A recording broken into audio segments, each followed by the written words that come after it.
નમસ્કાર, આપ જોઈ રહ્યા છો નેશન પ્લસ ન્યૂઝ. હું છું આપની સાથે હેતલ ભગત.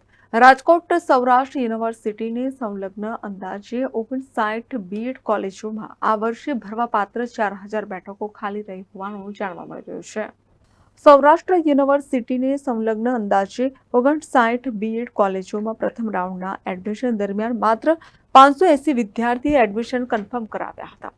લાંબા સમયથી શાળામાં શિક્ષકોની ભરતી થતી નહીં હોવાને લીધે જ તેમજ ટેટ ટાટની પરીક્ષા પાસ કર્યા બાદ ફિક્સ પગારમાં નોકરી કરાવવાની સરકારી નીતિને લીધે બીએડના અભ્યાસમાંથી પણ વિદ્યાર્થીઓને રસ ઉડી ગયો હોવાનું જાણવા મળ્યું હતું. આ દરમિયાન GCESમાં ફોર્મ ભરવામાં ભૂલ કરતા 150 જેટલા વિદ્યાર્થીઓના એડમિશન રદ થયા બાદ સુધારો સૂચવવામાં આવ્યો છે. સૌરાષ્ટ્ર યુનિવર્સિટીમાં બીએડ એડમિશન કમિટીના અધ્યક્ષ ડોક્ટર ભરત રામાનુજે જણાવ્યું હતું કે ટેટ ટાટની ભરતી વચ્ચે બંધ થઈ જતા અને સામે બીએડ કોલેજોમાં સંખ્યા વધી જતા હાલ બીએડમાં સીટો ખાલી રહે છે. આ વખતે પ્રથમ રાઉન્ડના અંતે 4000 સીટ ખાલી રહી છે તો 580 જેટલી સીટ ભરાય છે. Report nation plus news, Rajkot.